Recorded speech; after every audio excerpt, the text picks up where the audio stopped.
Raptors suffer tough loss against Knicks, looking to bounce back.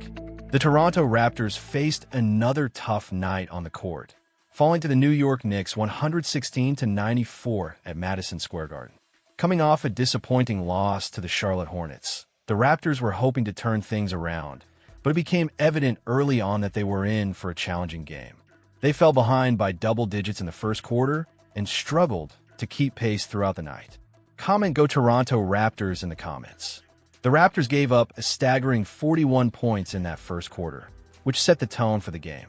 Despite some bright spots, like Emmanuel quickly leading the way with 19 points and Scotty Barnes adding 18, the team could never quite catch up. Brandon Ingram contributed 14 points, and rookie Colin Murray-Boyles chipped in with 11, but it just wasn't enough against a Knicks team that was firing on all cylinders.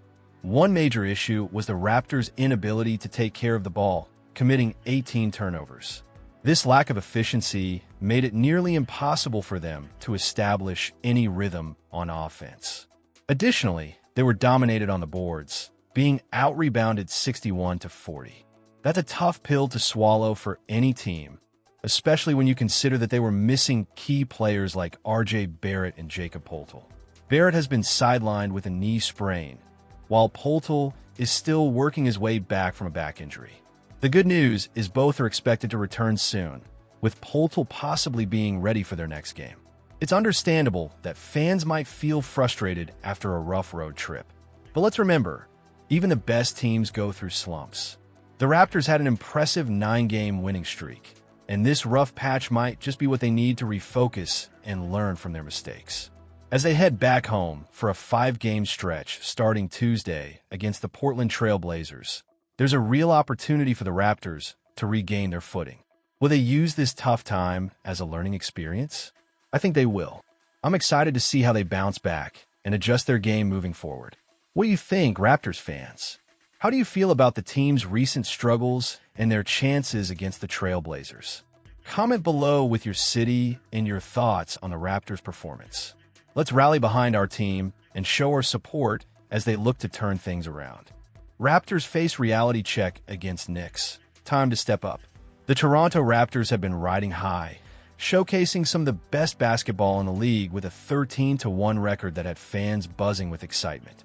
Scotty Barnes was stepping into the spotlight as the versatile star we all knew he could be, and the energy was electric. However, beneath that surface of success, some questions were starting to bubble up. Were the Raptors getting a bit lucky with their opponents' shooting percentages?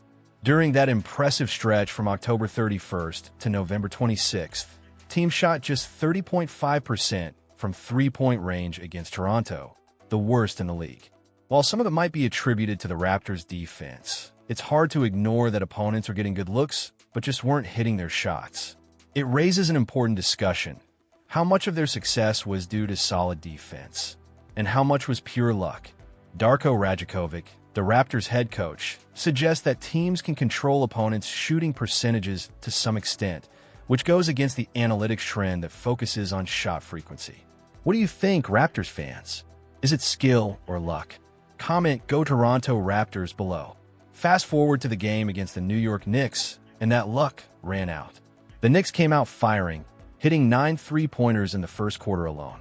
It was a stark reminder that the Raptors couldn't rely on opponents missing open shots forever. After a recent loss to the Charlotte Hornets, the Raptors needed a strong response, but what we saw against the Knicks was alarming. Rajakovic tried to shake things up by starting Jamison Battle and putting Barnes at center, but the result was a dismal 22 points in the first quarter. The defense struggled to keep up with the Knicks, who exploited their size advantage. It felt like the Raptors were losing their grip, and the bad habits that crept into their play during the winning streak were now front and center. Fans have to wonder, how can a team that looked so dominant suddenly falter so badly? Yes, it's a long season, but the Raptors need to remember what made them successful. They live and die by tough shots, and when those shots don't fall, it can lead to frustrating losses. Despite the uphill battle, we did see some flashes of brilliance, like when Barnes started hitting threes and Colin Murray-Boyles showcased his transition game.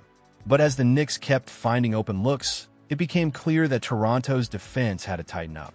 While there were positives to take away, Like Murray Boyle's energy and Barnes' strong performance, the loss reinforced that the Raptors can't rely on luck to win games. They need consistent effort and discipline to turn things around. The fourth quarter turned into a struggle for them, marked by turnovers and a lack of connection on the court. The Knicks capitalized, turning a close contest into a runaway victory. This loss, while disappointing, is not the end of the world. The Raptors have shown they can play at a high level, and this is merely a bump in the road.